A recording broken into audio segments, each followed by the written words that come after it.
വാള് വെച്ച പോലെ ഒരു പൂക്കളം ഉണ്ടാക്കി 4 ടാർപ്പാള വലിച്ചു കെട്ടി കസാര ഇട്ട് മുഖത്തോടെ മുഖം നോക്കി ഹാപ്പി ഓണം എന്ന് പറഞ്ഞായിരുന്നു ഇവർ ഓണം.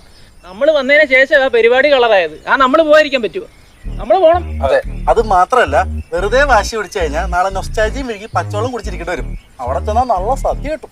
ഇടത്തീറ്റ കാര്യം മാത്രമല്ല, ഈ പുതിയ കമ്മിറ്റിക്ക് ഓണാഘോഷ പരിപാടി നടത്തി ഒരു എക്സ്പീരിയൻസും ഇല്ല.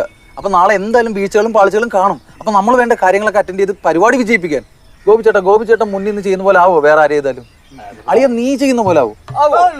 ഇല്ല, അതാ ഞാൻ പറഞ്ഞു, നമുക്ക് പോണം. പോണ്ടേ? എന്തായാലും പോണം. നമ്മൾ പോണം. എന്നെ സോഫ്റ്റ് ആക്കാൻ നോക്കുന്നു. ഡേ, നീ പറഞ്ഞാണ് ശരി. ഇപ്പോഴത്തെ മെയിൻ കമ്മിറ്റിയിലൂടെ നമ്മൾ മൂഡ് കമ്മിറ്റിയും കൂടെ ഉണ്ടെങ്കിൽ ഈ പരിപാടി ഒന്ന് കൊഴുക്കും. അപ്പൊ നമ്മൾ പോണം. അതെ, പിന്നെ നമ്മൾ മാറി ഇന്നാലേ എന്നേക്കുമായിട്ട് മാറിയിക്കേണ്ടി വരും. ഗോപിച്ചേട്ടന്റെ ബുദ്ധിയുണ്ട്. അപ്പൊ മൂടൊക്കെ മാറിയ സ്ഥിതിക്ക് നമുക്ക് നാളത്തെ ഡ്രസ് എടുക്കാൻ പോയാലോ? ഡേ, ഞാൻ ഷർട്ടൊന്നും എടുത്തില്ല. ഞങ്ങളുടെ കൂടെ പോരും.